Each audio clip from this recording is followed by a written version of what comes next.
Hi, the show hasn't started yet. It's about to start. We still haven't started yet. Hi, still haven't started. Now we've started.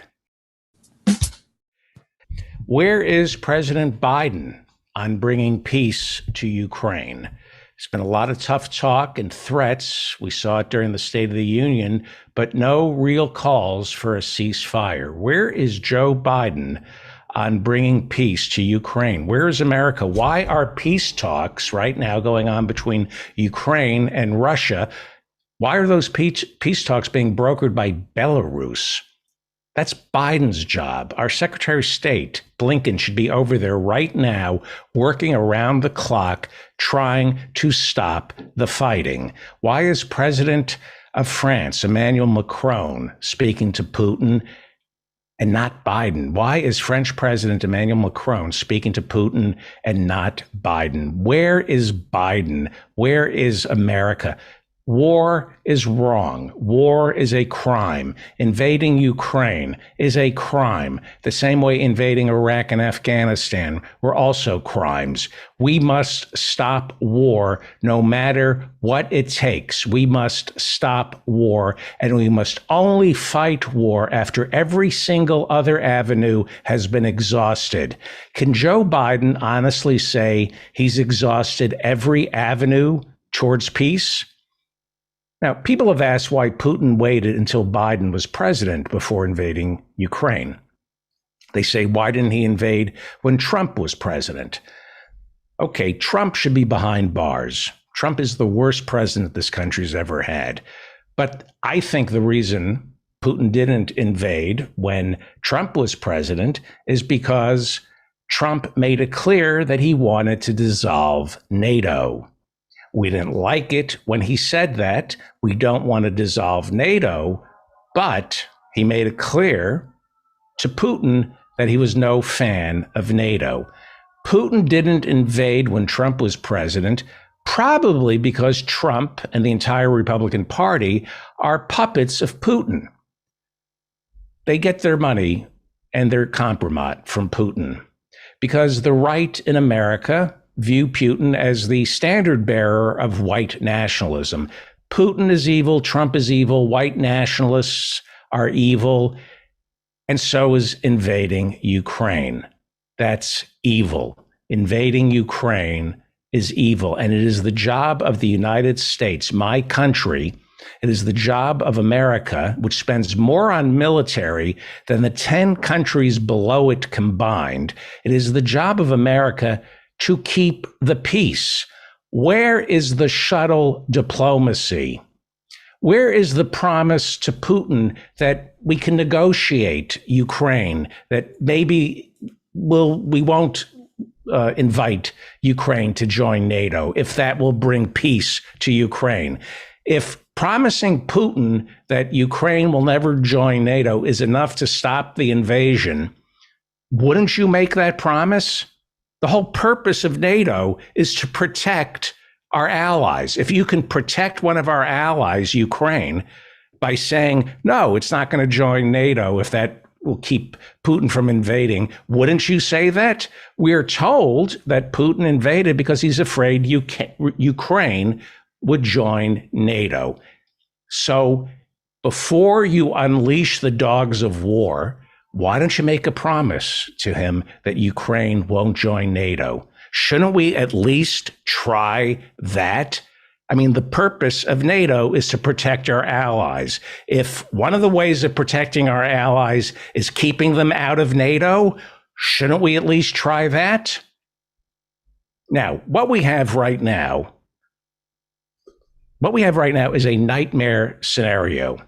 And it is the job of our president, it is the job of America to do everything you can to prevent what is going on right now, unless you've tried everything and you become absolutely certain that this nightmare scenario is necessary to prevent a far worse nightmare scenario. But America didn't try to stop this nightmare scenario. All we've offered for the past 2 weeks is tough talks and weapons. 2 weeks ago, before the invasion of Ukraine, our Secretary of State, Anthony Blinken, canceled talks with Russian Foreign Minister Sergei Lavrov after Vladimir Putin recognized two separatist regions in Ukraine's Donbass region. He recognized them as independent republicans, and he deployed Russian troops to protect them. That was wrong. That was a provocation of war.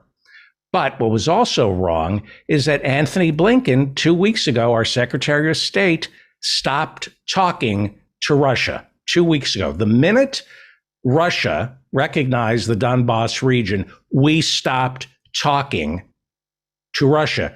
That's when you start talking to Russia.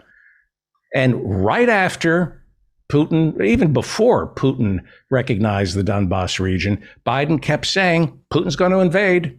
No doubt about it. Putin's going to invade. And now, after Putin invades, Biden and the Democrats want credit for getting that right. It's unbelievable that there are Democrats who say, see, Biden was right. He got that right. Putin invaded. No, Biden was wrong. You get on a flight to Geneva before Putin invades and you start negotiating. You do everything in your power to stop what is happening right now. Of course, Putin is to blame. Of course, Putin is to blame. He committed a war crime against humanity. He invaded Ukraine. He's to blame. But when it comes to war, the first thing you do in the West is try to prevent it, especially when you're coming from a position of strength like America has. Russia has an economy, if it's lucky, Russia's economy is about the size of Texas's. America is the largest economy in the world. We have the entire world on our side. We had it on our side before the invasion, and we have it on our side now. Putin is isolated. If you come from that position of strength, Joe Biden, you fly to Geneva, you fly to Moscow, and you meet with Putin. You meet with Putin. You're coming from the ultimate position of strength.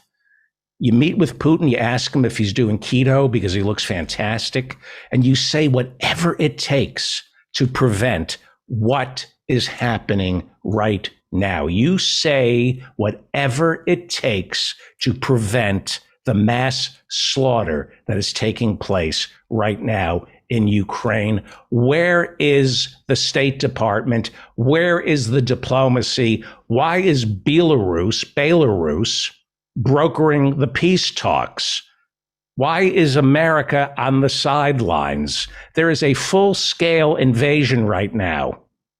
Before that full-scale war, which this is, you exhaust every diplomatic channel. You keep talking and you talk and you talk.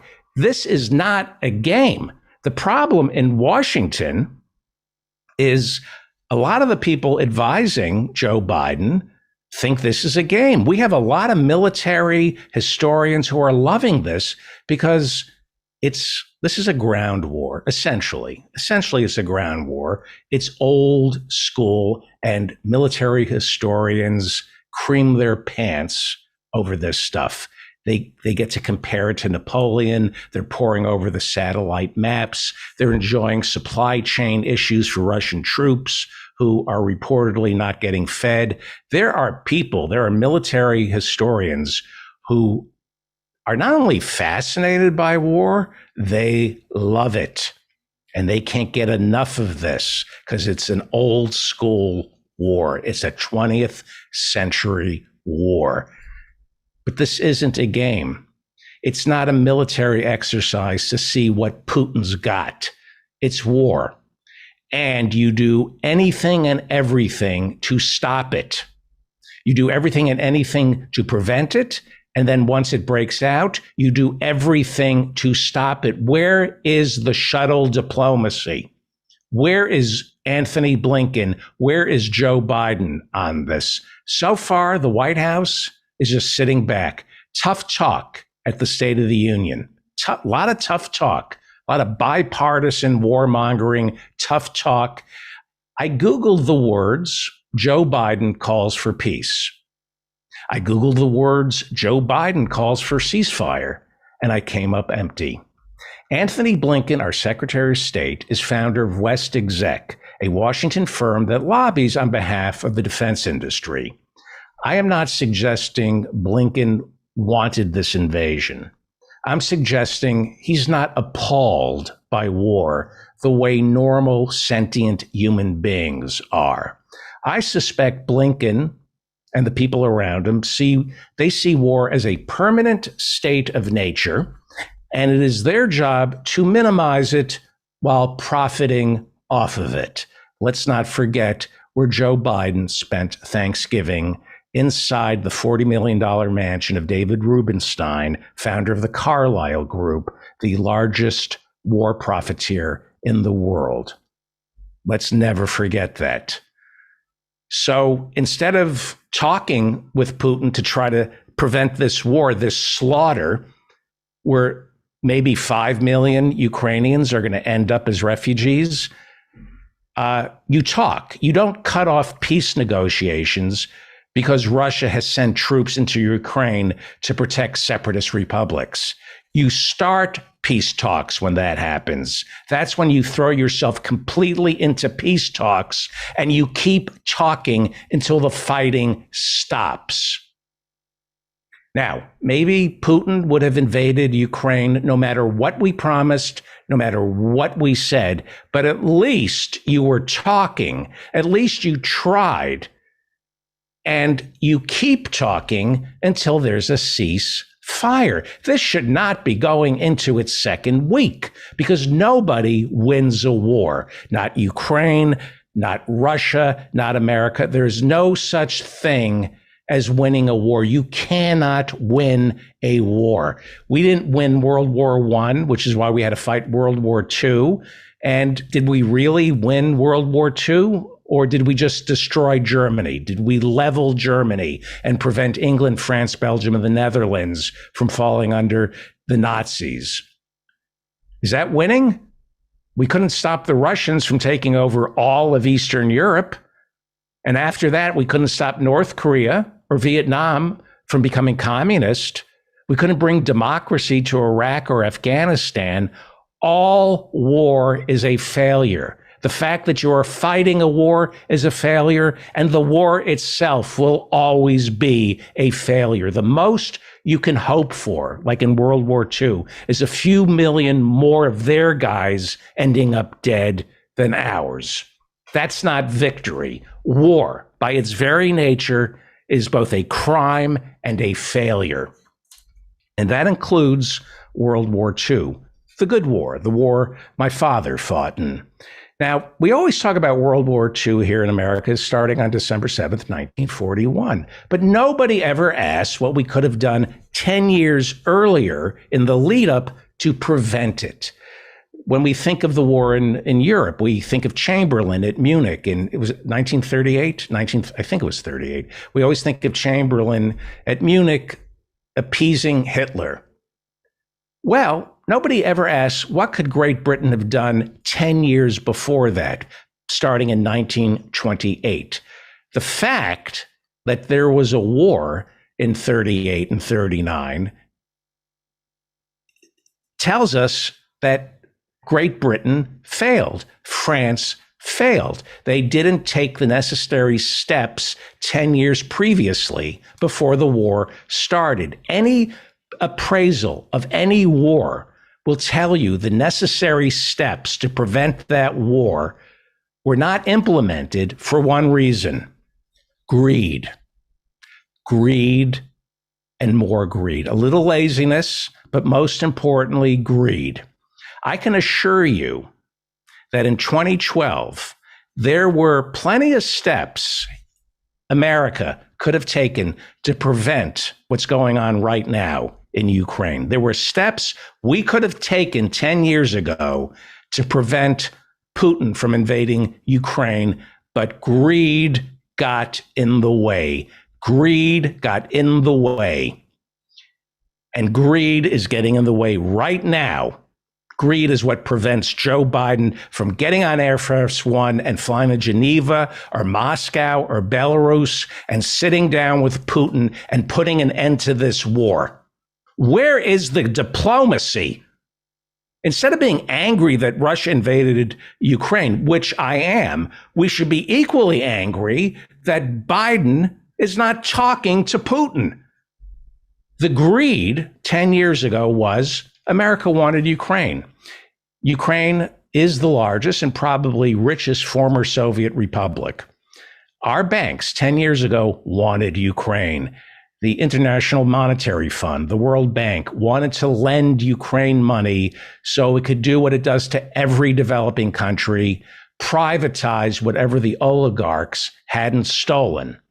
And our defense industry wanted Ukraine to join NATO. Our defense industry was is salivating over the idea of Ukraine joining NATO because NATO members must spend 2% of their GDP on weaponry. If you want to join NATO, 2% of your entire economy is skimmed off the top by the military-industrial complex. It was a perfect recipe. Ukraine was a perfect recipe 10 years ago for our banks and the military-industrial complex. Our banks, we build up Ukraine's GDP. The bigger Ukraine's GDP is, that means 2% goes to the defense industry. The larger you can make Ukraine's economy, the more they have to spend on defense. That was 10 years ago. We could have stopped Putin from invading Russia, but greed got in the way.